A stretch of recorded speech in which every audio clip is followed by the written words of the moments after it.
I'm Amanda Connor. And I'm Jimmy Palmiotti, and you're listening to Real Nerds Podcast. Hey, Real Nerds listeners, your favorite host Ryan here to remind you that social media is great. How great is it? There's many ways you can find the Real Nerds on social media. You can download us on iTunes. You can listen to us streaming on Stitcher Radio. You can call us 720-6nerds5. Aw man, our website is so cool. You can visit our website, realnerdspodcast.com. You want to leave some fan mail? Oh, that's so easy, realnerds@gmail.com. Twitter, we got it, @real_nerds. You can even like us on Facebook. Thank you so much, and hey, enjoy the show.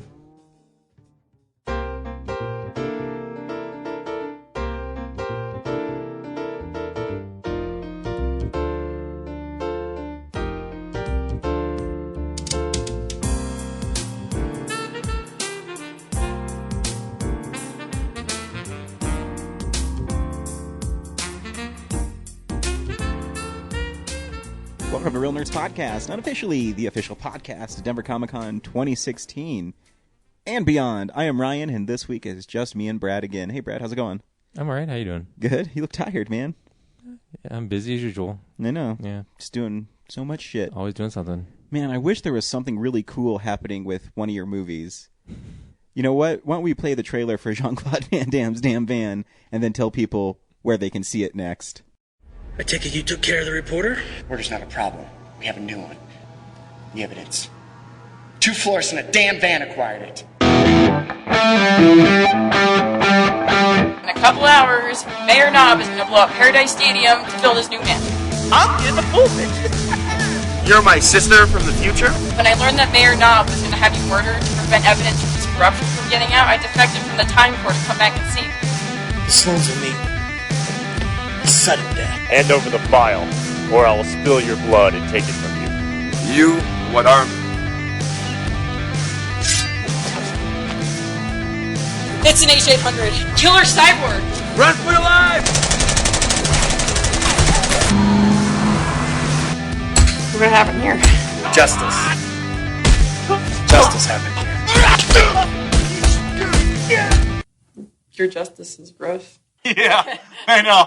You are more despicable than I even realized. I love it. How can somebody so sleazy be in charge of the city? I'll make sure Knob gets what he deserves. I own this city! Bon voyage. I ain't shit. This is Jean-Claude's Damn Van, son.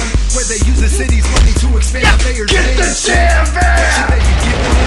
Riding through town in a flower delivery truck. Dude, not only can they see it in Denver, but where can they see it next? As far as I know, Jean-Claude Van Damme is heading to Kansas City, Missouri. Nice. For the KC Masterpiece? Fringe Fest. Oh. What's the slogan for that? I forget. Oh, I don't remember. Anyway, it's a barbecue sauce that I haven't seen a commercial for in ages. Remember those like Pace Picante commercials? Oh yeah, New York City. Yeah, yeah, of course. But that's not KC Masterpiece. Yeah, there's an arts festival that Jeremiah Zentz, who did the Art of Acting Out series, web series, he gathered up a bunch of Denver filmmakers stuff, and there's gonna be some Real Nerds episodes there too. So, oh wow, just waiting to find out when the exact schedule. Yeah, is. because I looked on their website; their dates are like 10 days long. So, the festival is. I'm not gonna go for all 2 weeks, but maybe just a weekend. Yeah, a weekend. That'd be fun. Yeah. Are you gonna fly or drive? I'm gonna drive. Yeah. Yeah. I think it's like 6 hours there. Yeah. 6-7 hours. Unless a plane's really cheap, which I doubt it will be, but probably not. Yeah, it'll probably be the same price. So. Yeah, you have to look into it. But no, Kansas City's a cool city. Yeah, I've been there before. Yeah, I went and saw the Broncos play there 12 years ago, I think. Ooh, in Arrowhead Stadium. Yeah, and you weren't murdered. No, and in fact, it was the game. I don't know if you remember it. Jake Plummer threw like 5 touchdown passes, and we won like 42-13 or something. And at the beginning of the game, it's just me and my cousin. We were sitting like pretty high up, and the thing I remember the most, we were surrounded by red, and me and him both had on our blue Jake Plummer jerseys, so it was like all red and us two blue. And actually, they were really nice. They didn't give us too much problem. And towards the end of the game, when it started thinning out, they didn't say anything to us because we kicked their asses. I think Shannon Sharp caught like 4 touchdown passes that game. Nice. 3 or 4, I can't remember. I know it was the biggest game of his career. It was fun. Because it's really unusual when you stand up and you're the only ones cheering in the stadium. I mean, there was a smattering of Bronco fans everywhere. No one tried to fight you? No. No one did anything to us. I think it's because they knew their team was horrible and our team was really good. Last year, the Broncos went 14-2. But there's still like drunk alpha males that That's true. can't stand not losing. So Yeah, I didn't run into them. I think maybe too because we were so high up. Maybe it's not as. I mean, they're all fans, but maybe not as diehard because they can't afford the. Oh, were you in like the 300s? Yeah. I guess. Okay, yeah. So maybe they. Were That's just more of the nicer. walk-in crowd. Yeah. But it was fun, and Kansas City is fun. Just make sure you stay in the nice neighborhoods. And hey, KC's known for barbecue too, so make sure you hit up some barbecue joints.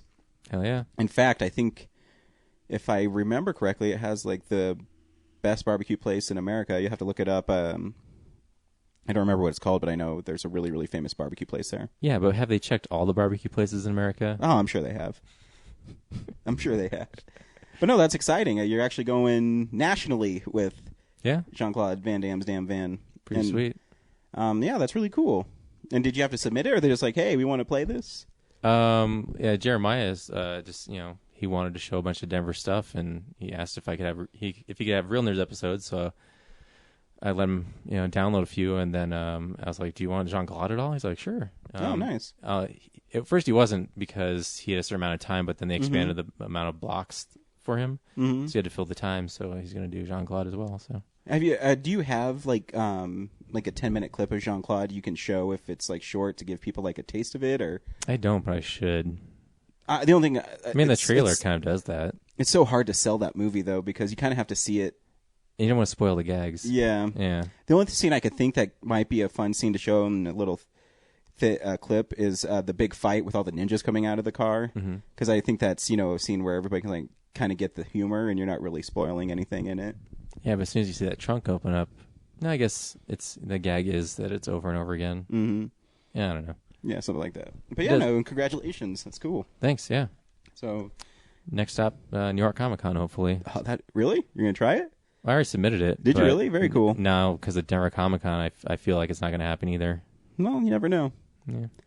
And if you get it, man, that's awesome. Theirs is October, so I guess there's still time to notify me. But Denver Comic Con never came through with a yes or no. Well, so don't worry, Brad. We got the business card of the guy who's in charge of Real Heroes. I feel real comforted that he's on top of that.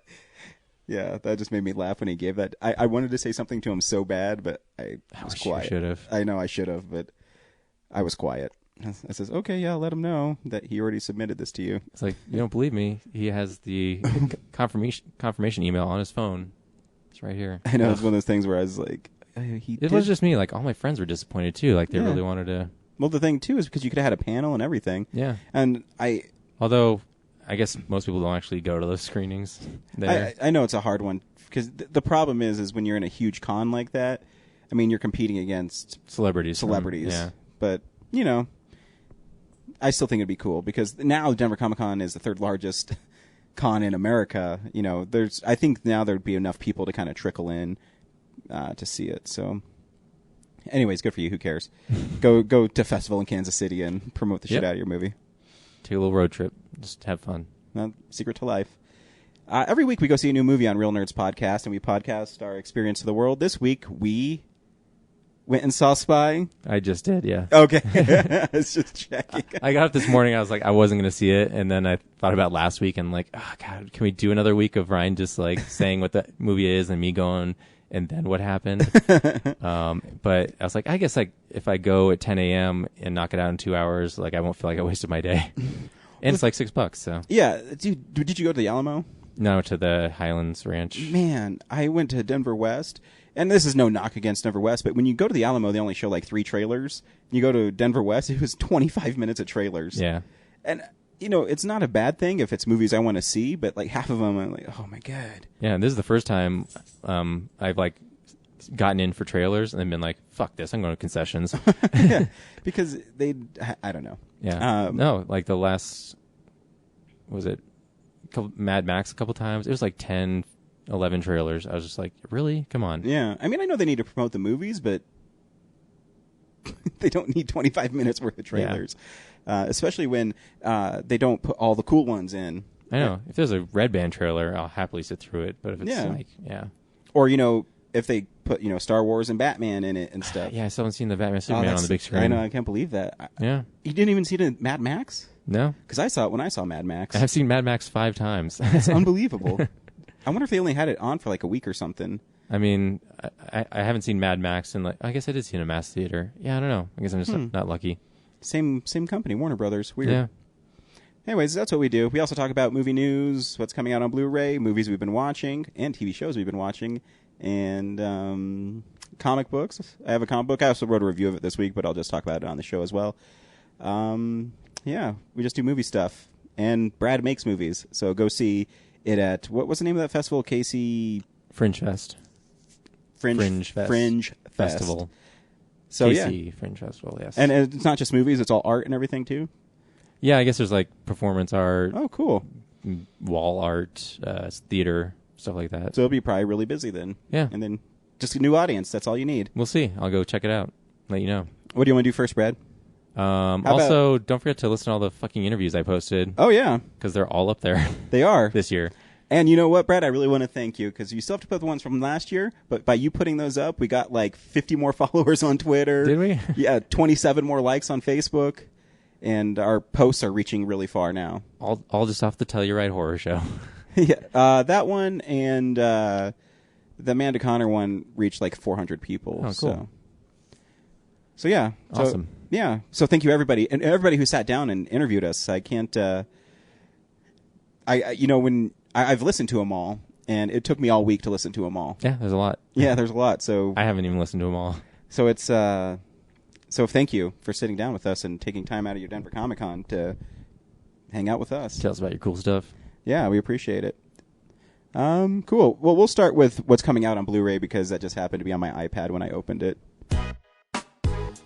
DVD releases and Blu-rays. The big release this week is Kingsman: Secret Service, which I'll probably get. I actually really liked that movie. Did you like it? It was all right. It was more fun than I thought it'd be, but I don't know if I'm anxious to see it again. Gotcha. They also have, it looks like 1, 2, 3. There's 5 movies called the Golden Years Collection from 1939, and it has movies like Gone with the Wind, The Hunchback of Notre Dame. Yeah, so Dodge City, just a bunch of big movies. So that's the second highest selling Blu-ray this week. So old people are getting on Blu-ray, I guess. Foxy Brown is coming out on Blu-ray. Speaking of old people, at Spy today, during the last trailer before the movie, this old lady in a walker and her friend came in, and as soon as they came in through the walkway, chatty as fuck, trying to figure out where should we sit. How about this spot? No, it's tough to fit in here with walker and everything. And it's ugh. And then finally, they sat down and started talking through the trailer, and I was like, oh god, here we go, daytime movie, Yep. Old people, what the hell? And then someone near them went shh, and that was the end of it. Nice, I love it. Yeah, my audience was really old too, and I saw it yesterday at 4:50, I think it was 4:20, 4:50, something like that. And yeah, it was an older crowd, and they really laughed really hard at the Zach Galifianakis movie that's coming out that I forget. It's with Kristen Wiig. No, I don't know. It's they're Robert. I don't even remember. I know he punched her in the stomach and it was funny. And Galifianakis is doing his weird Southern accent where he's really weird and creepy kind of, and it still looks funny. Yeah. I'll see because I think he's funny. I feel shitty, antagonizing a woman in a walker, but just because you're in a walker doesn't mean you can't not be rude. Yeah, exactly. You can still be nice. Yeah. You don't have to be rude. She's not handicapped in her voice. Nice. The 2 movies that I pre-ordered this week, Scream Factory is releasing collector's editions of Sleepaway Camp 2, The Unhappy Campers, and Sleepaway Camp 3, Teenage Wasteland. I assume you have all those pre-ordered? I do. The reason I pre-ordered the Scream Factory collector's editions is they come with slipcovers. Yeah. And then when you take the slipcovers off, you can do reversible art. So the reversible art is the original movie poster, and then they commission someone to draw a collector's edition. So it's really cool. I'm considering doing reversible art on the Jean-Claude DVDs. You should. Yeah. Because I think if you do the T-shirt design as the reverse, that'd be pretty sweet. Read my mind. Oh, see? Great minds think alike. The other idea was to have a wide panel of just the van parked. Oh, that'd be funny. Like go all the way across the front and the back. That'd Yeah. be fun. So when you open up the DVD case, like behind it, Yeah, you see like the that'd van be across sweet. both discs. I yeah. like that. I'm looking. Did you know there's a Transporter series and it's on its second season? I didn't until I saw that page. Because I didn't. There's a documentary that I'll be getting called Free the Nipple. It's about boobs. I guess. It looks good because I like boobs. Yeah, and exposing boobs. Yep. The Abbott and Costello Show, The Ultimate Collection, which is DVD only, which is a bummer. I did read that What We Do in the Shadows is coming out on Blu-ray. Yes. But they don't know the details yet, so something tells me it might be a Best Buy exclusive. A lot of Blu-rays have been Best Buy exclusive lately for smaller movies. That looks like it's about it. I'm going to keep on just going down the page in case. Well, there is Fully Loaded action double feature with Universal Soldier Day of Reckoning and Universal Soldier Regeneration. So one of those has Van Damme in it. And the least selling Blu-ray or DVD of the week is She-Devil on DVD, starring Roseanne Barr and Meryl Streep. And I can't get Super Mario Brothers on Blu-ray. I know, right? Did you see that trailer for Meryl Streep's new movie? Nope. Looks stupid. What is it? She's like this country singer who abandoned her kids, and she comes back into their lives. Oh. It stars her real daughter, so she's the real mom and daughter. And, yeah, I don't care. Don't actors' children ever want to do anything but act? Do they want to be engineers or scientists or anything? Well, you can be a rapper like Tom Hanks' son and get in trouble because he uses the N-word all the time. Yeah, he's like in this huge controversy right now because of that. Because he's, He's white. He's white. Yeah. And he's also a privileged kid from Beverly Hills. And they asked Tom Hanks about it, and he said, I respect his freedom of speech, but I don't think he needs to talk like that. Yeah. Tom Hanks would be a cool dad. Maybe go against stereotype and be a clean white rapper. Right? Yeah. Like Vanilla Ice. Just because you rap doesn't mean you have to be gangsta about it. I know. And seriously, gangster, you're Tom Hanks' kid. Yeah. We all know you're not gangster at all. You didn't grow up in Compton. Because when you were growing up, he was making $15 to $20 million a movie. Yep. So, did you see that Bridge of Spies trailer? Yeah, I was going to talk about it in movie news. Is that a good segue? Yeah. It's real news. Yeah, so they released the new trailer for Steven Spielberg's new film and Tom Hanks, Bridge of Spies, and it looks awesome. Is Lincoln the last Spielberg film? Yeah. So that was 2012? 13? 11? No, he did 13? Tintin. Oh, it was 2012 because he did Tintin and Lincoln came out the same day, didn't it? We sound like terrible nerds right I now. know, we do. It might be 2013. Maybe it wasn't that long ago. Just feels like it. We are horrible. I'm just used to him having like 2 movies in a year. I know, me too. Well, he does that, and then he takes kind of breaks, right? Yeah. He produces a lot, though. Well, when you're executive producer, you really just kind of write checks and sit back and make sure people don't fuck up stuff. Yeah, but, I'd say his producing movies are pretty good. Movies he produces do pretty well, too. Yeah, so a couple things. The Rock is going to be starring in a remake of Big Trouble in Little China. Which I know people like that movie a lot, but, like, what else do they have to say? I know they're nothing. redoing it, but, like... Nothing. What else would you do with that movie besides be that movie? The movie is silly, and people that freak out, it's really... I mean, that movie is, almost 30 years old.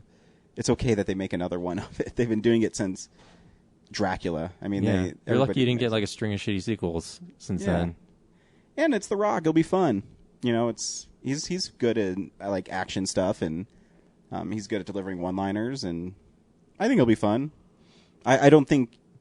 I like Big Trouble in Little China. I think it's a fun movie, but it's not one of those movies that I hold up on a pedestal saying, they better never remake this, because it's a freaking 80s cheese movie. Yeah. It's not Jaws. The lines are corny. The plot is ridiculous. Yeah. Has no point at all. None. So, it's fine. It's just like, there's this huge uprising about Gem and the Holograms. They're making a movie about it. I didn't even know that was even a cartoon, one. And I didn't even know it was popular, because people say it's not true to the cartoon. And does anyone really care that much? I think the more offensive part is that when you watch the trailer, you just feel like it's pandering to a new crowd. Oh, because I don't know anything about it. Have you seen the trailer? Yeah, I watched the trailer. Eileen's a big fan, so she was like ranting about it. Why do people not like it? Because it's just well, if you watch like this, I don't know. You know how the 80s look, right? Mm-hmm. Shitty. Yeah. But like cartoons back then, and it just seems like this one is hitting all the exact beats you need to hit to attract like little girls who watch American Idol or The Voice, you know? Okay. And just completely going after like the obvious. My wife didn't even say goodbye to me. Cell phone generation. The fuck? Things not going so well over here? No, they're fine. It just makes me laugh. She's like, I'm not going to say goodbye. Fuck you. Yeah. Fuck you, asshole. We know she doesn't like the podcast. It's I fine. know. My own wife. But yeah, so... She's got to go make money. Yeah. So you can buy DVDs. So I can buy shit. Yeah, so I watched the trailer. I'm just like, God, this is just so... It seems like produced by committee, but it's the trailer. What do I know? It could be great. Yeah, who knows? I really like Josie and the Pussycats movie because it's silly. Mm-hmm. So I probably won't see Gem in the holograms, but, maybe it'll be great. Who knows? Yeah. Like, Josie and the Pussycats, like, not even watching that trailer, you don't realize it's satirical until you actually watch it. And Gem and the holograms, it just seems like it's completely the typical... I have this dream, and I have to follow that dream, and like people are gonna get in my way to keep me from achieving my dream. But if I believe in myself enough, I can make it. You've seen that trailer plenty of times, right? Yeah, exactly. Yeah. It's about a small town girl trying to make it in a big world. Yeah. Yeah. Maybe she's back to tell you. Maybe goodbye. she is telling me goodbye. Who knows? This isn't really movie news, but it's really cool, and I always point out cool things. Tom Cruise in the new Mission Impossible. So he did that one stunt where he's hanging off the side of an airplane for real. Took off 8 times. Boring. Yeah, boring. He also held his breath underwater for 6.5 minutes because that's how badass he is. And he always says, this is how cool Tom Cruise is. So this is Tom, him. we can just CGI water over you. You don't have to actually hold your breath for 6 minutes. He said, it's something I've always wanted to do. Christopher McQuarrie and I have been talking about it since working on Edge of Tomorrow. I've done a lot of underwater sequences, but I wanted to create a suspense underwater sequence without cuts. So doing that sequence was really interesting. We're underwater and we're holding breaths for up of 6 to 6.5 minutes. So I was doing all my training and the other stuff. It was very taxing stuff. So he literally, I hope that'd be sweet if the movie, there's a cut underwater where it doesn't cut for 6 minutes and he's trying to figure something out. That'd be sweet. Do you think he has like a death wish? Maybe. Like, that's the only way he can get out of Scientology? Maybe. If I just die on set. I just think listening to him in interviews, and especially long-form interviews, I just think he wants to work harder than everybody else. Like, he always wants to do something bigger. He always wants to do something better. And if you watch his movies, yeah, he pretty much does do that stuff. He always has a sequence in mind. In Jack Reacher, it was that car driving sequence. He always wanted to do one that was just balls to the wall, cars going fast. And he did. And when you're Tom Cruise and you make, $600-700 million every movie, you kind of just say, okay. But yeah, and I think that's maybe why his movies are so successful too, is he doesn't really take them off, he doesn't phone it in, I guess is the word I'm looking for. So yeah, it's not really movie news, but I thought it was really cool. Ron Perlman is asking for support for Hellboy 3. And I guess a lot of people are getting behind it. So, the Hellboy movies are fun. I actually got them. I have to watch them for my comic book movie marathon thing I'm doing. I'm going a little slower on this one because I'm going through all the crap ones first. But every time I watch one that I don't like, I'm like, man, I should just watch The Dark Knight or something. Because it just cleanse your palate. Cleanse my palate. It's actually like I totally forgot about Hellboy. Like, yeah. There's a lot of comic book movies out in the world. Like I said, I go off what has just been released on Box Office Mojo, 134. And some you don't even think, it's like Tintin is a comic book. Yeah. And there's a lot of indie flicks like American Splendor and Ghost World that are exactly. And too, I like Surrogates with Bruce Willis is based on a comic. I didn't know that. So I don't even know if they make a Blu-ray of that. I'm sure they do. I don't even know when it came out, but yeah, you find that there's so many. Yeah, and I have to get the new Teenage Mutant Ninja Turtles movie, which it's still $10 to rent on Amazon, and so I'm just praying one day I go to Tradesmart and it's used and it's like $9 and I can get something else and say I only paid $1 for it. Is it that bad? Is it really that bad? I don't remember it as very well. I only saw it that one time. Man, you're a Turtles fan. That must be a bad sign. I was so bored. I was disappointed. But anyways, so Hellboy 3, Ron Perlman is basically saying thanks for all the people that are getting behind it and offering up a lot of support. You know, I called you out on the podcast, honey, because I thought you left without saying goodbye. But now that you said goodbye, I'm sorry. I love you. And she flipped me off. There's a lot of love in this home. So maybe they'll make a Hellboy 3. I don't know. I know they don't cost that much, but I don't think the Hellboy 2 did very well. It's not. Yeah, I don't know if it's entirely budget. I think it's just like they only want to make superhero movies that they actually have to spend a lot of money because they believe everyone's chasing the $1 billion Avengers movie or money. Yeah. So like they're willing to spend. They'd rather spend $200 million to get $1 billion than even just like $30 million to get $100 million. Yeah, I know. It's really unusual right now. Yeah. And the last bit of news is Bumblebee is going to be in Teenage Mutant Ninja Turtles 2, so you can look to that wonderful shared universe that Paramount is building.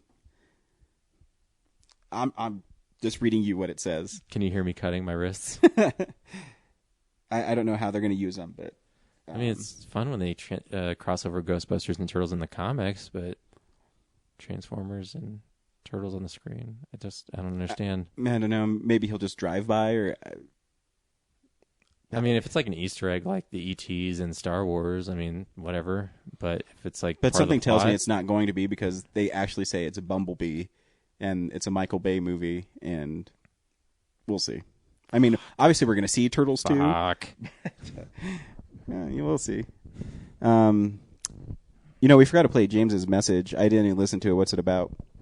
Where should we play it at? We can do a fan mail. Okay. Fan mail! Here's James's phone. 2 phone calls. Yeah. Two-parter. Hey guys, it's James again. Just wanted to call in and shame Brad publicly because dude, I don't know what to make of this San Andreas review now because I'm like it's as if a Matthew McConaughey movie came out where he played a shrimp boat captain that worked for NASA, and then I came back and was the only person to review it and said oh dude, it's amazing. I don't know that I can trust Ryan if he goes and says oh yeah, this big movie with The Rock in it is awesome and there's a lady with big boobs. I don't know what to make of it. I'm probably gonna end up going and seeing it anyway, and then I'll come back and feel like it's stupid but fun. So, not because there's certainly a place for that. But Brad, you should probably see Time Bandits because it's kind of fun. It's kind of like Brazil, only more funny and less weird. Anyway, have a good show, guys. Bye. Oh, and one more thing. Yes, Ryan, you should absolutely see Tron Legacy. It's a really cool, fun action movie with a really amazing score. It's gorgeous. And I think that the story at the heart of it is actually really heartwarming and wonderful. So I think you'll really like it, and I think it's a tragedy that they are not going to make another one. So anyway, check that movie out. I was curious that Brad was so hesitant to tell you to see it. So anyway, see ya. So what's he ranting and raving about? I haven't even listened to it yet. He's just criticizing last week's episode. Yeah. Mostly for me for not watching the movie of the week. And he wished he'd been there because he would have seen it and given you something to talk about. Oh, nice. So he's saying last week's episode was a piece of shit? Pretty much, yes. Nice. And that I should be fired from the show and he could do a better job than you. Than me? I made that. Fuck him. Good news, James. I did use my Disney movie rewards, and it'll be here in like a week. Or they say a week. It usually gets here a lot faster, though. I didn't want to recommend it to him because there's cool movies that I like that I've told him to check out before, and he hasn't liked them. So what movies? I don't remember. I don't remember either, but I just remember the feeling of being like, how did you not like this? What's wrong with you? I mean, but it's the same way, like, you recommend stuff to me all the time. I'm like, I'll get to it. Yeah. It's just we have so much, like, literally so many. I have a list, I'm not joking, of movies I haven't watched that I've purchased. It's 110. Wow. I might have seen the movie. It's like you're translating, like, buying comics, not reading them to movies now. Yeah. Oh, I still have a stack of fucking comics, too. No, like, because as you can see, I've gotten rid of almost all my DVDs. And so I'll go to I'll go to Tradesmart, and if the movie's on Blu-ray, I'll trade it in. And so I've seen the movies, but like I just get them on Blu-ray instead. Wow. So now I have to be like, now I have to watch all those movies on Blu-ray that I have. Yep. Even though I've seen them on DVD. Wow, look at that. It's 4 shelves. No, 3 on the other wall. This is great for people at home. Yeah, I know. Isn't it awesome?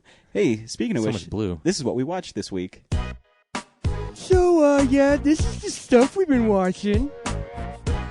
Aw, shit. You know what I watched this week? What did you watch this week? Something that Brad's been begging me forever to watch. Yes. I finally saw Happy Gilmore on Blu-ray. Aw, boo. And that movie's really fucking funny. I forget all the... Because I go so many years without seeing it. And they released a double feature on Blu-ray of Happy Gilmore and Billy Madison. That's why I've seen them. And I don't know, I've been on an Adam Sandler kick lately. But that Happy Gilmore... You're just trying to be his one final fan. Yeah, just I'll be there. But it's so... Because his movies now are still pretty funny, but they have kind of a family element to them where they're a little more sappy. You know, Happy Gilmore doesn't... Unapologetic, yeah. Has really weird humor in it. You know, Chubbs who loses his hand to a gator. And I never noticed this before, but if you look, he's always wearing Lacoste lapels. So he always has like an alligator logo on him. And I think that's like, it's like a joke that I never got before. There's a part where after Happy doesn't get on the hockey team, he comes home and his girlfriend breaks up with him and he goes, "Baby, don't go. Please don't go. You know I need you." And she says, "You know what, Happy? You want to be a hockey player, but there's a problem. You're just not any good." And then he comes back and says, "You know what? You're allowed to be a kindergarten teacher. I saw those finger paintings you brought home and they suck." Just stupid stuff like that. And Richard Kiel is in it, and he's really funny as Happy's old boss that he shoots with a nail gun. And, you know... For those of you at home, that's the guy who played Jaws in the Bond movies. Oh, yeah, I guess I should explain who that is. But also, who plays Shooter McGavin? It's... He's actually like kind of a big actor. He's always a character actor. He's got a name like Norm Macdonald. Yeah, it's but it's not that. It's not. But anyways, it's Christopher something. Chris McDonald. Is it Chris McDonald? I have it might be right here. I'll just look it up. But to make that movie work, you have to have people that are, you know, game for it, and he's 100% game for looking like an ass. You know, he says stuff like, "I eat pieces of shit like you for breakfast." What, you eat pieces of shit for breakfast? No. It just and you forget that like Ben Stiller's in it as the orderly who's mean to the elderly people, and he's selling their quilts for $200. So he's selling them, and he's like, "It is Christopher. What did we just say? Christopher McDonald." And he's like, "Hey Jerry, this is handmade quality shit." "Okay, thank you. Good news, everybody. Arts and craft time's just been extended by 3 hours." You know, Happy's grandma says, "Can I have a glass of milk? It helps me go to sleep." "You can trouble me with warm glasses." "Shut the hell up. You're in my world now, Grandma." I just fucking love that movie. It's so stupid and awesome. I also rewatched Zombievers, and it's still funny and ridiculous. And Courtney Palm still has amazing boobs. Yeah, it's just a silly movie about zombies, beavers. Yep, straight up exactly what you expect. Yeah, and it's John Mayer at the beginning, not the director. It's like the singer John Mayer with Bill Burr. Oh, really? Yeah, with like a fake mustache. Yeah. Okay. The Blu-ray is weird. Like, it has all these special features on them, but they're only like 2 minutes each, and it'll say the making of the Beavers, and it's just like a little clip of the guy talking about it, then it goes away. It's a really weird special features, but it's still fun. Maybe there's a Damn edition coming out. That'd be sweet. Damned edition. Yeah. Damned edition. That'd be sweet. See, you should be in charge Beavers. of marketing. Yeah, Beavers. I also watched a movie called Spring, which is a Drafthouse film. You can get it at Best Buy right now for $9 on Blu-ray, and I would recommend it. It's a really good movie. It's about this guy who goes to Italy after his mother dies because he has no family left, and Jeremy Gardner from The Battery is one of the co-stars in it. Oh wow! Yeah, so he plays his friend Tommy in it, And if you want to listen to the interview we did with him, make sure you go to Telluride Horror Show and click on the Battery, and you can also buy the Battery from Scream Factory on Blu-ray. But yeah, he's in it, and so he goes to Italy, and he meets this girl, and they fall in love, and it turns out she's a monster, and she kills people, but she takes this drug concoction that keeps the monster from totally overtaking her, and so she tries to be normal, and the story is kind of it's pretty slow moving, but it's done really well, and the leads are really good in it. So it's basically a love story, and this girl is a monster. So it's like a hybrid horror, love, romantic not even a comedy, like a romantic drama. So yeah, it's really well done. I mean, you can tell it's not a huge budget, but the monster effects are really good. It's funny at parts when he meets a couple of backpacking English guys.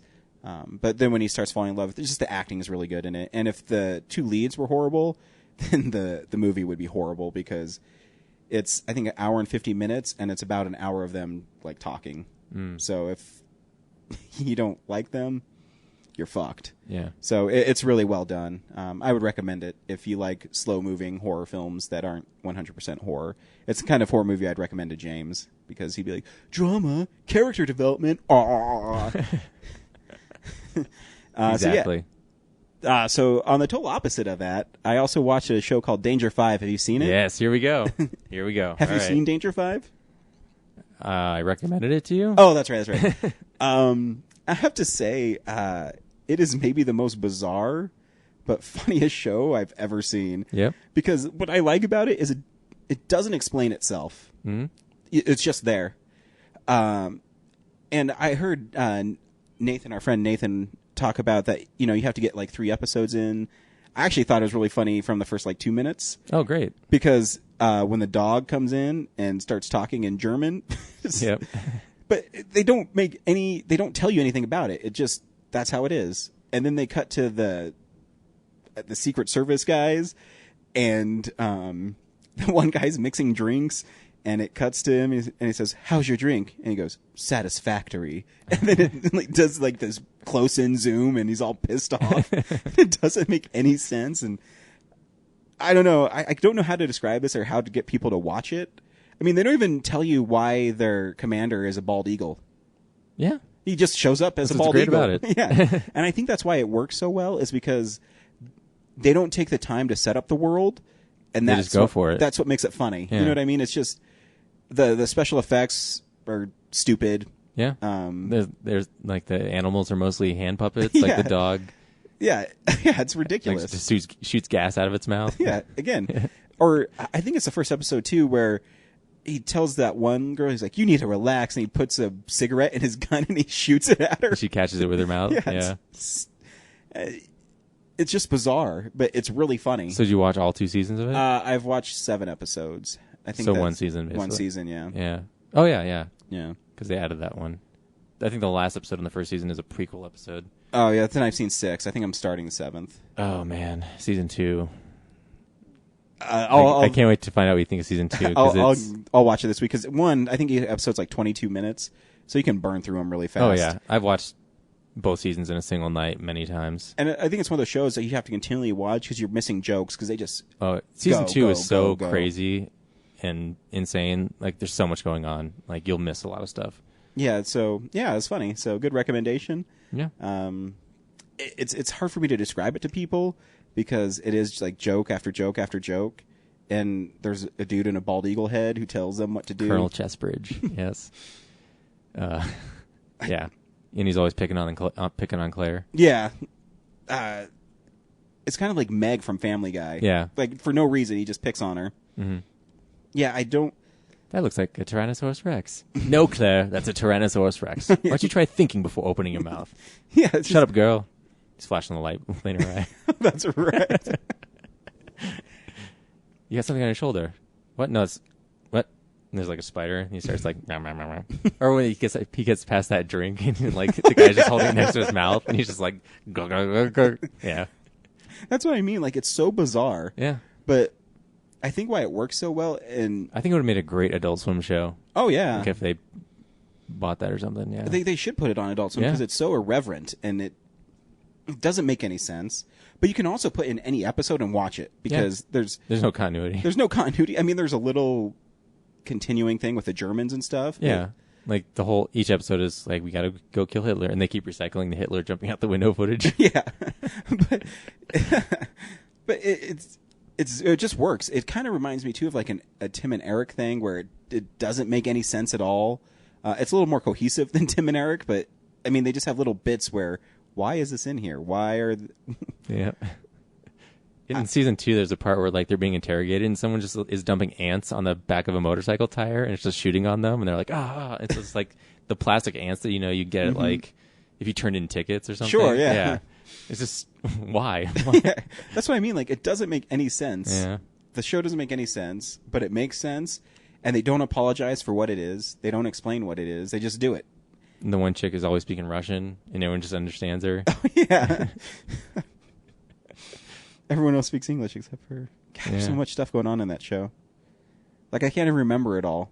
There's a bunch of bongo playing there's a monkey band and Pierre, like, he's doing the drums and his like hands catch on fire because he's drumming so hard. That's what I mean. Like, you can't explain the show. Like, when you see it, it's really funny. But when you tell somebody, oh, he puts a cigarette in a gun and shoots it at her and she catches it in her mouth, like, okay. But you have to see it just because of the way it... And actually, that was the first joke that really got me when he says, how's the drink? Satisfactory. And it's like, dun, dun, dun. Yeah. And that's the other thing we're not talking about is the production value of, like, it matches, like, the film stock. Yeah, and like the 60s. The really production well. design. Yeah. It feels like it was a show that ran alongside Star Trek or Get Smart. Like, Get Smart, yeah. Because even the lighting, it reminded me a lot of Get Smart. Yeah. So yeah, I'll watch the rest of it, and I'll probably watch some more. It's funny at work because we have a lot of downtime. I just watch it on my phone, Nice. all the time. Like, I'll just stop it, cook some wings, and then because it takes 15 minutes to cook the wings, I'll just start it again. And like, hey Ryan, you want to? I'm like, oh yeah, I'll be right there. Great employee. So yeah, that's what I watched this week. Cool. What'd you watch, Brad? I got back on the Star Trek Enterprise train Oh yeah, ship. Were you watching Voyager? Was that the last one you Enterprise. watched? Enterprise, the last one you watched? Yeah. You're watching it again? No, I stopped in the middle of like season 2 because it just wasn't doing anything for me. Mm-hmm. I was like, I've watched DS9 and Voyager and the Next Generation a bunch, and you kind of notice a theme of they kind of catch their stride around season 3 and 4. Mm-hmm. Like seasons 1 and 2 of like each of those series are just Alien of the Week type stories. Mm-hmm. Like, hey, we invented this thing, and But do you think that's on purpose so you can get viewers to watch because it's syndicated?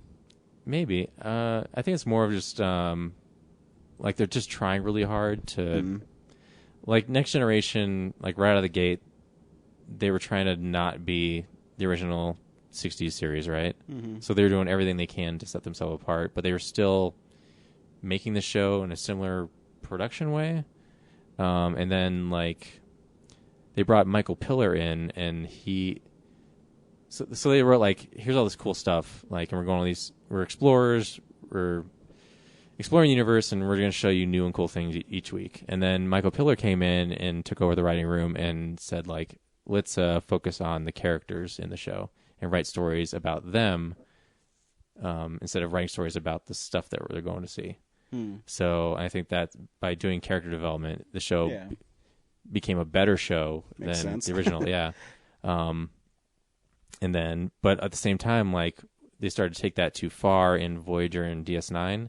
In DS9, around season 6 and 7, they started to serialize the show. So instead of being like, you know, we go to this new place each week, the next episode would be a direct continuation of the episode before it. So it would end, and then it'd pick up right where it left off the next week, instead of just like, oh yeah, they traveled like a week away, and here's where we're picking up. That was the downfall of the show Angel, because the third and fourth season, every week you had to know what happened last week and pretty much the rest of the show. And then on season 5, they decided to go to standalone episodes because everyone's would come on, like, what the fuck am I watching? I'm sure on network TV week after week that sucked, but now that binge watching is a thing, Yeah. I think Oh, DS9 and now Enterprise work way much better serialized. Yeah, because I mean that would make.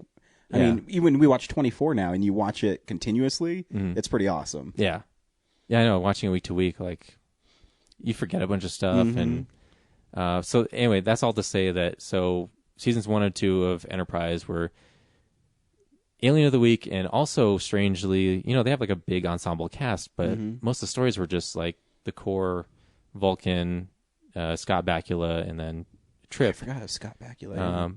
And there's like this ensign, Mayweather, who is basically like the Sulu of the crew.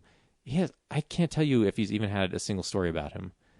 Like, so, and then there's like this translator. She's like the Nichelle Nichols, Uhura character, but Asian. Yeah,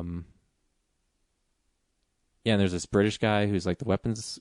They barely have any stories about them. It's always mostly Archer, the captain, Scott Bakula. I swear 90% of the episodes revolve around him, which is like in Next Generation, there'd be a Worf episode or a Data episode or a Troy episode. Well, even the movies don't involve Picard except for really the first one, because the rest of them are, First Contact's very much a Picard one, but Yeah. they also balance it out with like all the other characters have to deal with stuff on Earth while he's up on the ship. And then Nemesis is unfortunately, mostly about him. And a little bit about Data. Yeah, Insurrection, I guess, is ensemble. But anyway. Yeah, anyways, sorry. But yeah, Enterprise, it just kind of seemed redundant because it's like, okay, what's Archer going to get into this week? Do you think it's because, Scott Bakula was a pretty big name back then because he just came off Quantum Leap?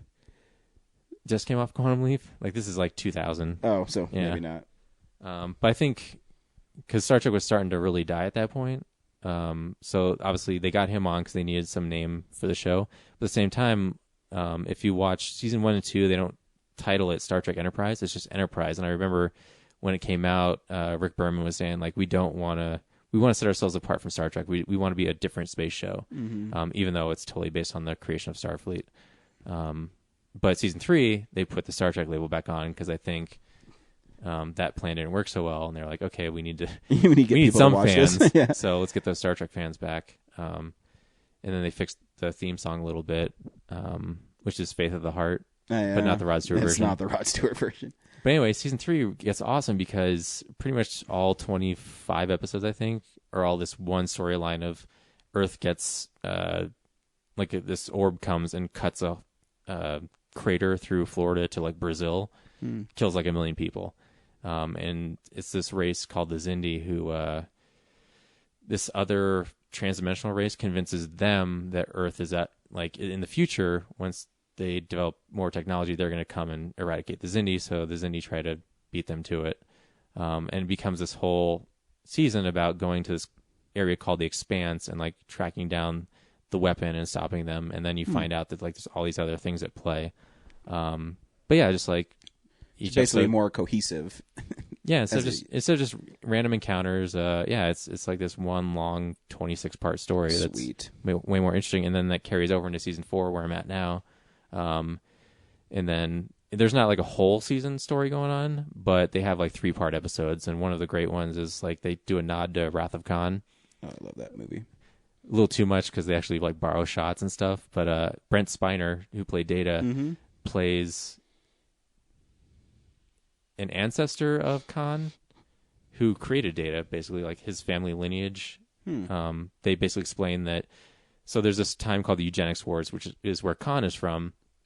It's before World War III. Humanity was experimenting with genetic modifications so much that they're creating like a master species, which Khan is super intelligent, super strong, and eventually they get defeated, but Khan like gets banished from Earth or something and hibernates. And while he's off hibernating on the Botany Bay, which is where Space Seed will pick up in the original series, this Noonien Singh, Khan's full name is Khan Noonien Singh, by the way. So this guy, I think it's Eric Noonien Singh, which is Brent Spiner, and he's the one who engineered the eugenics. and he was put in prison because he did something, and he wants to get the embryos back so he can release more eugenics because he wants to just make a better version of them that aren't so warlike. And of course, he has to do all these terrible things to fulfill his plan. But like at the end of the whole arc, those eugenics revolt against him because they're like, well, we're better than you, even though you're our father. Like, we're superior, so stop trying to make us less superior. And then that guy basically turns into Khan in a way. Like, cool. That's where they borrow elements from the movie. And then at the end, like, Brent Spiner's like, yeah, I guess it wasn't such a great idea to create these people, but I think I'll maybe work on androids instead, which is like... Oh, that's cool. Yeah, so for Next Generation, like, that's basically how he'll create data and lore. So I didn't know Enterprise took place before. Oh, yeah, it's a prequel series where they tried to explain the origin. Like, it's not even the United Federation of Planets yet. It's just the humans just developed warp drive, so they're taking out the first Enterprise, and just seeing what they can do. The Vulcans... The weird thing about, like, the way they portray the Vulcans in the show is they're kind of bigots. Like, they're supposed to be emotionless and, like, superior intellectually, but they're very, like, prejudiced against humans, and, like, they really act superior and smug all the time. And they, like, they try to sabotage the humans from becoming explorers in a way. Interesting. Which is not, like... a dynamic of the Vulcans. Yeah, it doesn't sound... I mean, I'm not, like, into Star Trek like you are, but everything I've watched doesn't sound right at all. They seem like they have their shit together, but in this... although in Season 4, they just had a string of episodes that explain, like, there's a sect of Vulcans who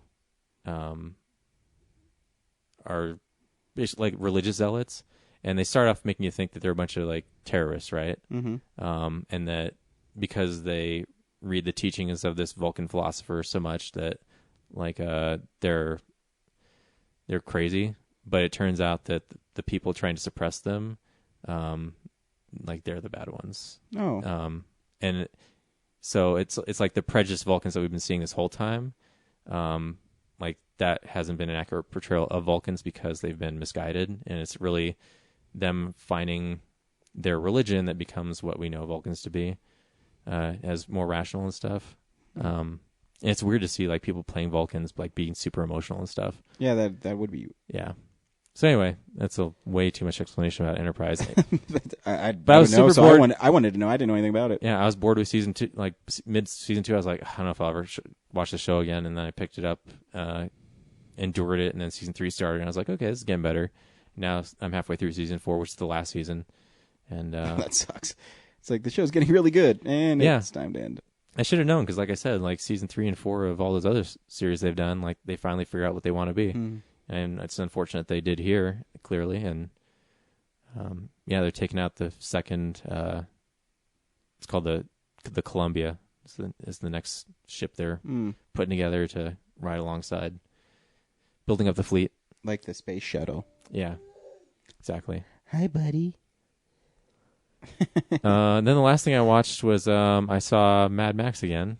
Wow, surprise! But at the drive-in. Oh yeah, that's right. Is that the new drive-in? No, it's the 88 drive-in over in Thornton. It's been there for like 30 years. Yeah, were you one of the only people there, or was there a lot of people there? There's like 20 people there, 20 cars. Obviously, they can hold like 100. But I have to say, I don't know if I can go see like a new release movie anywhere else except there in the Alamo anymore because it was fantastic. Was it really? Yeah, I mean, it was raining, so that sucked. But not having like some asshole whispering next to you, like you're stuck in your car encapsulated, and the sound isn't great because it's through your speakers, but I was more enjoying the fact that no one was bothering me. Yeah. So how much do they charge now for a person? It's $8 a person, but you get 3 movies. Oh, wow. So what other movies played? San Andreas and Hot Pursuit, but it was a Wednesday night. I couldn't stay through that much. And Hot Pursuit started at like 1 a.m, so I left after Mad Max. So I didn't get to see San Andreas. And I wanted to, but it was just like 11 o'clock by then. Yeah, that's tough. Yeah. So. And I think San Andreas is like 2.5 hours long. Yeah. So I had to work the next day. It wasn't going to work. So I figured they're still doing that lineup this weekend, so I maybe try again. But, It was great, just sitting out in That's not nature. bad. And 20 cars on Wednesday? Yeah, When like it's shitty outside? plenty of space to park. Like they usually have a rule of like compacts up front, SUVs in the back. Mm-hmm. But since there's like nobody, I just parked I parked in the front row. Nice. Unless there's like a sedan, and even then, like even if there's a sedan just like right behind you, like a row back, you could still see over me. Like Yeah. the screen's high enough in the sky. Is it a big screen? I haven't been there in years. It's 70 inches. Yeah, I'd say it's like bigger than this wall here. Maybe 4 of these put together. 1 on top, 2 on the side. That's cool. I should go. I haven't been to a drive-in for a while. That'd be fun to take my wife, because then we can take the kid. Yeah. You know? If he's misbehaving or something, no one will take know. care of it right there. Yeah. That's not a bad idea. Yeah, it's totally fun. I mean, yeah, I want to do it again. Like I said, I would go see a movie every week there instead of Highlands Ranch or Belmar or something. Maybe the Jurassic World will be there. Yeah. It's amazing, too. Like, $8, you get 3 new release movies. Yeah. Concessions are fun. Like, I got a whole pizza. Like, they're made to order. Really? Yeah, and it's like, it's not like a personal pan pizza. Like, you get it in the chain theaters. It's like a full, good enough for like 3 people thing. Wow. They have popcorn, hot dogs. Maybe I should surprise my wife and say, we're going to go see a movie with Kellen. That's not a bad idea. Yeah. You just gave me an idea. Just go up I-25, turn around on 88th, and head down, and you'll see it. Yeah, I think we're going to do that. That'd be fun, huh, buddy? Go see Jurassic World. Yeah. Oh, man, all the dinosaur sounds through your car stereo system. Heck yeah. Probably freak him out. See, and I have an SUV. You could like lift up the back gate or something. Yeah, I sat up front because like I have a ton of junk in my back end. But yeah, if you just turn. Well, here's the thing though. It was raining, right? Mm-hmm. So if you had your car open the whole time, mosquito haven. Like, oh yeah, get bit to shit. But it's true. Yeah. Cool. Yeah. But if you just turn forward and recline the seats back. Because they have a new one opening soon, don't they? They have a big commercial one. They're making it the Merchandise Mart, but I don't know. This one's perfectly good. People should go support them because they really care about service and, Heck yeah. you know the one that they're going to build is going to be like still $10, $12 a ticket. And, yeah. Yeah, that's a great idea. I'm going to do that. Yeah, support the local. They've been there forever. I'll surprise my wife this week. Nice. See how it goes. Yeah. Get a Hummer in my car. Just kidding. No, it's true. Like you could, like I was walking around outside the cars earlier. Like people are smoking weed. I'm sure people are getting hand jobs and blow jobs. I was up front, so I couldn't look ahead of me. Like everyone was behind me, so I'm sure all this naughty stuff was going on. There's an old Adam Sandler skit on his first CD called "The Buffoon's Date" with the high school valedictorian at the drive-in movie theater. He says, he's like, "This popcorn is fucking terrible. It tastes like somebody jizzed all over it." I'm going to go get head from that girl in that fucking car. It's funny. I should give you one of the free bags I got from Starfest. It was a popcorn bag. Mm-hmm. If you just turn it into the drive-in, they'll fill it. Really? Free popcorn. Fuck yeah. Yeah. My wife loves popcorn. Cool. Yep, that's it for me. See, now you gave me an idea. I would look like, I thought it's all on my own. Pulled out the long boxes. This is the comic book of the week. What's up, nerds? It's the Comics Corner. Look how cute my kid is. Say, hi, Brad. You're mean to me. You don't love me. I mean, because I don't want to touch him or talk to him. Or Yeah. We've been getting tweets about people loving my baby on the show and making fun of you. So I know. People said I'm terrible with kids, and I agree. So no, I'm not going to have them. If you practice with them, Brad, you won't be terrible. No. Look, you can do whatever you want. Look, I'm just rubbing my foot on his head right now. He doesn't care. In fact, he probably likes it. I'm such a klutz, I would kill him. Probably not. I bet if you had your own kid, you'd probably like him. I mean, who knows? You're in Kansas City, see a girl out there, porker. 9 months later, Brad Jr. comes out. And she'd be like, I'm coming after that Jean-Claude Van Damme money. Here's your son, baby Jean-Claude. No! Of course, it'd be in French. No! See, Is no still no in French? Yeah. Oh. But it's N-O-N. Non. Non. This week saw the release of Spider-Man: Renew Your Vows, which, if you've been following Spider-Man for a long time, I have. I know you have. Through you. Yeah, 8 years ago they did away with his marriage by Spider-Man making a deal with the devil, which is so stupid. Which you totally do. Yeah, you do. Anyways, it stemmed from Civil War. Spider-Man revealed his identity, and a hitman came to kill Spider-Man and shot Aunt May instead. Spider-Man tried to find every way to save Aunt May, and he couldn't. Then Mephisto shows up, and he says, "Oh, I'll save Aunt May, but I want your marriage." And then the whole time you don't understand why. And he even says, I'm pretty sure this is a line of dialogue. I haven't read the story in a while, but I'm pretty sure it's a line of dialogue. He says, the reasons are mine and mine alone. So to me, it's just like, well, we don't know why he wants their marriage. We're just going to say he doesn't know. We're not good enough writers to give an excuse, so we're not going to tell you why. So yeah, they wiped out his marriage in existence. And it's always been a sore spot for Spider-Man fans. Not that, I mean, I don't care that they do whatever they want with the character, but just because they basically took, 26 years of continuity and it's like pissing all over it. And the good news is because I was researching for when I wrote the article about it on our website, realnerdspodcast.com, that they originally wanted to bring Gwen Stacy back and all this other stuff, and it would have just messed up everything. So at least they only got rid of the marriage and brought Harry Osborn back instead. But anyways, the Spider-Man fans have really wanted to see what would happen if Spider-Man stayed married to Mary Jane. In Renew Your Vows, he is married and he has a kid.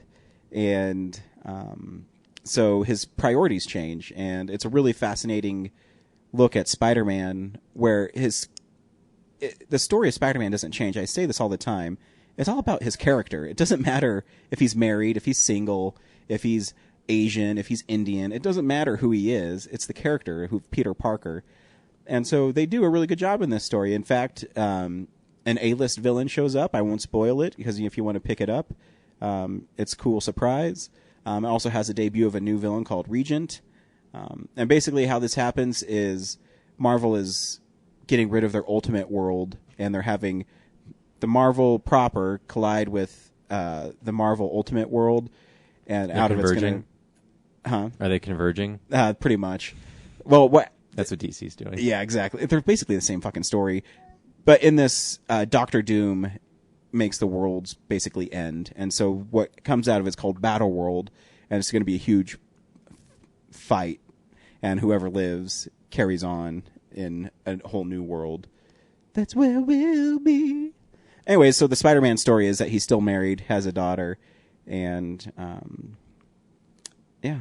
Has anyone ever done the Dark Knight Returns version of Spider-Man where he's like old man Spider-Man? Yeah, it's called Spider-Man Reign. Oh. It's interesting. Mary Jane dies in it because he ejaculates into her, and he's bitten by a radioactive spider, and it gives her cancer. I'll let you read it. Wow. That's dark. Yeah, I'll let you read it. He's ever go like, I am the goddamn Spider-Man? He doesn't, but I hope, you do see, actually I have a collector's edition of it, because when I got it, Marvel really didn't promote it too much, because it's basically The Dark Knight Rises, or Dark Knight Returns, so it's really dark. And in the second issue, or is it the first or second, I don't know, of the first printing, you see Peter Parker's Peter. So the subsequent printings of it, they removed it. So the initial printing, you see like Spider-Man's dick.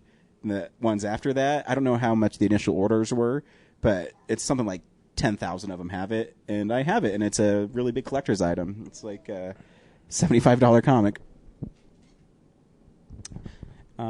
Yeah, so you might be able to still pick it up. I know it's a really popular issue, but I'm sure Andrew still has some. When I picked it up on Friday, he had like 3 left, so maybe. They're fun. No, I went on Wednesday and only had 3 left. So the day it came out, maybe there's not any more. But ask Andrew at Colorado Coins, Cars, and Comics. I'm sure he might have some lying around. This was the #1 movie last week at the box office, Brad. This is the box office stats. You know who conquered the box office? The Rock. The Rock totally did. San Andreas, $54 million. Pretty good. Yeah. Of course, everyone's Pitch Perfect 2 is at $150 million. Mad Max is hanging on really well. It lost 500 theaters, but it still only dropped 40%. Yeah, it's doing steady business during the weekdays. Yeah. I think it's been number one on like Mondays, Tuesdays, and Wednesdays for a while. That's because it's a good movie. Yep. So, yeah. Avengers is still doing pretty good as well, being out for 5 weeks. Still doing over $10 million a week. Of course, it's not going to get highest grossing movie of all time. It's going to be hard to do. Yeah, I know. You just got to wait for Avatar 3. I don't want any fucking avatars. Or, I'm hoping they're taking so I said long. Avatar 3 like there's even an Avatar 2. I'm hoping that they're going to take so long to come out, people are not going to care about them anymore. I feel like I should see the movie again because I've only seen it once, and I think that was enough for me. But I don't know. A part of me thinks that maybe I should see it again. I've never seen it. I can't tell you. And by seeing it again, I'm going to borrow it from James. I'm going to keep it for 6 months, and then Does he I'll watch own it. He does. I know. Remember what was his? I know he liked it. Number 3 movie from 2009. I mean, I have high-ranking movies that I've never bought. Did you hear my kids fart? It's really fucking loud. Mm. It's all the way over here. Do you do anything cool besides shit? Dude, shitting is actually cool. That's not even cool. It is too cool. Shitting is the best. And if you don't like to shit, then you form a word, form a sentence. Say something intelligible. Just one day, Brad, you'll be like, Is man. he in school yet? How do kids work? I don't know. So, Lincoln was his last film in 2012. Steven Spielberg. Spielberg? Yes. 2012. 2012. Yeah. Christmas, so. 2 years went by. No Spielberg. Mm-hmm. Took some time off. Steven! That's my Kate Capshaw. Do you think that's how she talks to him because he's married to her? Still. Sure. They've been married a long time. When did Temple of Doom come out? 84. And I think they got married a couple years after that, so about 30 years. Good for him. Yeah. He seems like a nice guy. It's his second marriage, right? Yeah. Hey, we all strike out sometimes. I think he seems like a nice guy. Yeah. Do you think he'll do an interview on our show? Spielberg? Yeah. I think he would. Yeah? Yeah. I mean, if you're more popular, more notable, yeah. But what if he just wanted to help us out? Be like, Steven, we love you. Like if we just called the publicist and said, like, hey, do you mind if you just do like a quick soundbite for the show? I think he'd do it. I think he would too. He seems like a nice guy. But just getting to the publicist is the hard part. Yeah. You got to find out who represents him. Yeah. And yeah, that'd be tough. Because I think finding out who represents him's easy, but sending them the letter, they probably get thousands of them a day. They're like, fuck you. Which means we need you at home to promote us more, and we need more likes, more Twitter followers. Mm-hmm. That makes us look legit. And it does. When we go to his people, they'll believe that we're legit. And we'll be like, we have 2,000 Twitter followers. Yeah. Hey, we're almost at 1,000. Yeah, we're getting there. Yeah. Do better on Twitter than we do on Facebook. Yeah. I don't know why. Because I think on Facebook you have to pay to get likes. Yeah, Facebook's really programmed the algorithm to the point where you can't really promote yourself without using the boost. I know. So and even then, James paid for that boost that one time and didn't do anything. I know. So. And so what I do is I just post on Twitter and then I copy the link on Facebook because Twitter, if I do that, I get 5 followers a day if I just say I'm watching Tom Cruise. Oh, sorry, buddy. What he has You just kicked your kid in the head. I know. He has but he has a bump on his eye. He has one on his cheek. He's standing up and then he loses his balance and bonks his head. Kids. This week we went and saw Spy. Brad, should people go see Spy?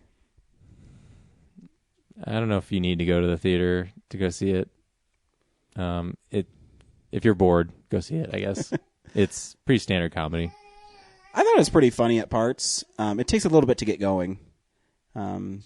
They seem to play up the James Bond spoof a lot, the credits and everything. I know I'm a Statham fan, but I thought he was really funny in it. Especially when he's explaining all the stuff he's done. Here's a trailer for Spy.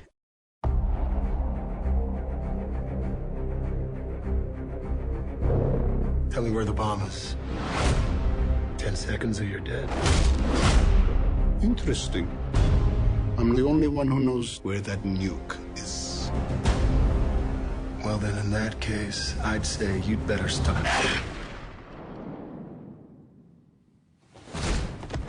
Oh, fuck. Oh my God, why did you do that? I didn't do it on purpose. There's like a ton of pollen in here.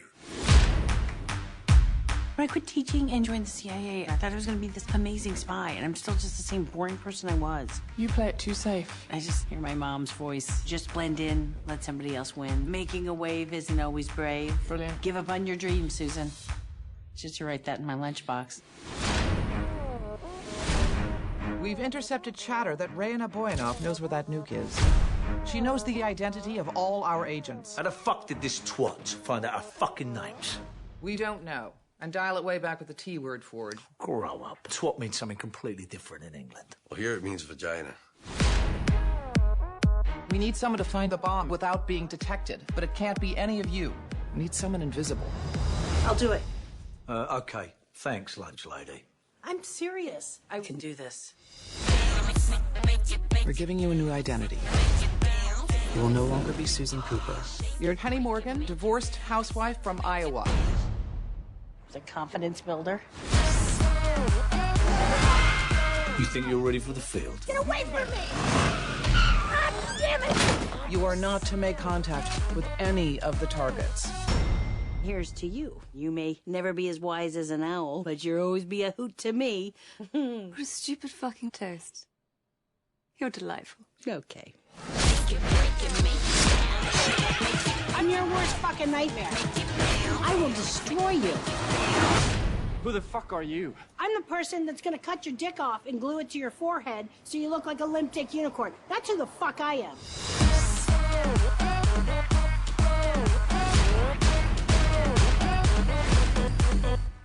So in it, it's typical Melissa McCarthy where she's out of her league, but it turns out she's a pretty kick-ass spy. Yeah. I was going to say, I think the part I really enjoyed most was how Statham is actually... he seems like a great spy, but he's actually a bumbling idiot. Yeah. I don't remember everything he said, but when he was telling Melissa McCarthy what he's done, where he's like, I was in an underground world where we popped drugs. Yeah. So I'm immune to 139 poisons. I died for 5 minutes. I ripped off this arm and I put it back on with this arm. Yeah, it's just so bizarre. She's like, I don't think that's even humanly possible. I mean, he was really good in it, though, because even the part where he's leaving and he's walking down the hall, he says, I'm right, time's infinity. Yeah, he just pokes. He's like a silhouette that just pokes around the corner. Yeah, he's definitely my favorite part of the movie. Yeah, and you know, it was funny when Melissa McCarthy stopped being the little turtle one where she acted like the bodyguard. And she was yelling at that one guy. She's like, you Swedish motherfucker, you gonna cry? Yeah. No, it's hot out here. Like that part was, 10 minutes was really funny. Yeah, and then when Zach Woods drinks the poison, yeah. his throat burns out. Like there's some really good parts. And I actually think Rose Byrne was really good in it. Yeah. Where she's talking about how ugly Melissa McCarthy is. Hey, trying to review a movie here. That's right. We're talking. Grown-ups are talking. Kellen, what do you think of Spy?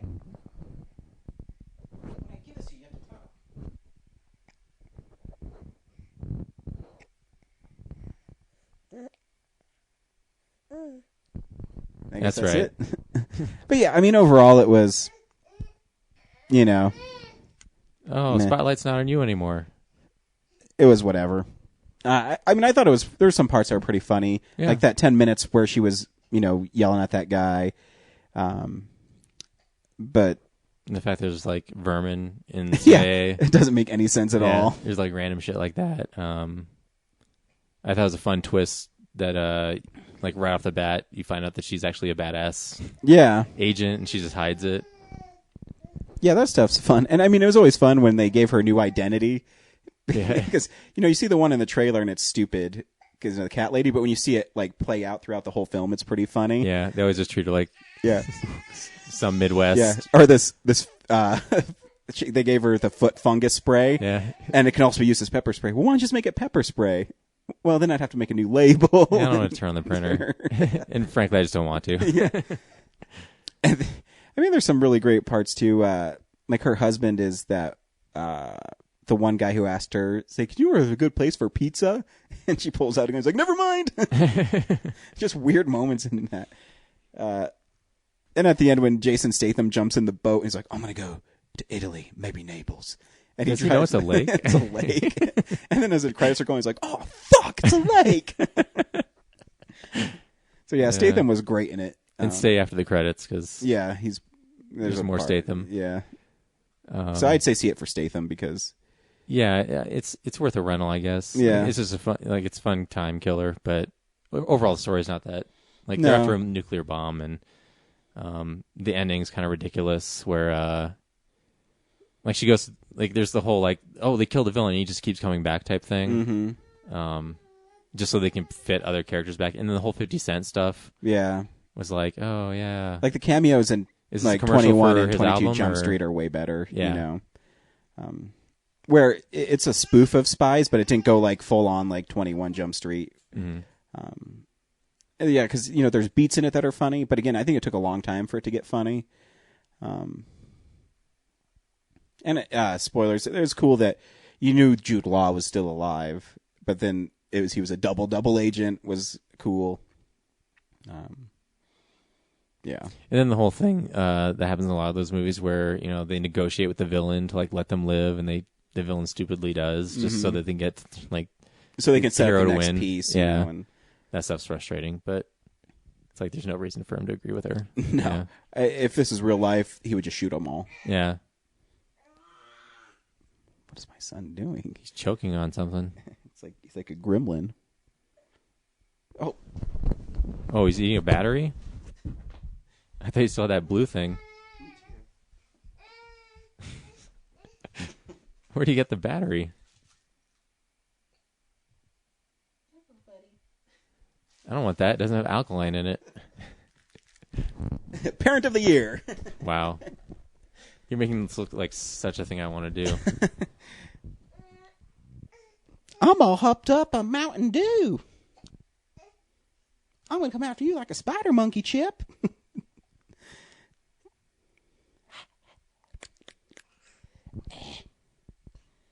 Okay, we're going to go back to talking about this movie so we can wrap up the show. Yeah, so you can rent it. It's funny. I looked away. Say something intelligible this time. What did you think of Spy? I think he doesn't trust you or something. Every time you talk, he looks at you out of the side of his eyes. Wait a minute. I keep looking away from him. He does that thing. I know. So maybe we do this. What do you think of Spy, Kellen? He just wants to grab big red microphone screens. He's cute. I don't care. So next week we're seeing Jurassic World. It's always hard to review comedies. Yeah. I always say it's like... It's all about the gags. And you want to spoil the gags for everybody. Yeah, just go see it for Jason Statham. Yeah. Because he's funny. Statham alone. He's basically doing the Chuck Norris thing where he's like, I'm so badass, I'm more badass. But that's not how you get attention, man. But at the end where he makes that dramatic entrance and he gets his coat caught and he knocks himself out. Oh my God. You think he's going to save the day? Yeah. And at point two, I was thinking, God, where's Statham been for a while? I'm sure he's going to come in and save the day. All right, so Jurassic World next week. Jurassic World, I can't wait. I'm really excited to see Jurassic World because I love Jurassic Park. And anything with dinosaurs in it should be fun. I heard it's getting pretty good reviews, so we'll see. They put an embargo on the reviews, but most people... I'm skeptical. I hope I'm proven wrong. It's dinosaurs eating people, dude. What else do you want? They did that in 2 other Jurassic Park movies. Yeah, exactly. That were it's great. Awesome. Cool. Until next week. Bye.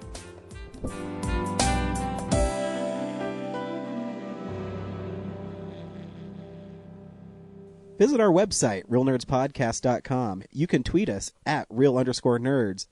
You can email us even, realnerds@gmail.com. Like us on Facebook. Hey, stream us on Stitcher. You want to call us? 720-6nerds5. And download us on iTunes. Just search Real Nerds. Thank you, Joe Kempter, for the wonderful voiceover, and also Spark Mandrill for the wonderful late-night jazz smooth sounds of movies. You can find him on SoundCloud. This has been a Nebulous Visions production.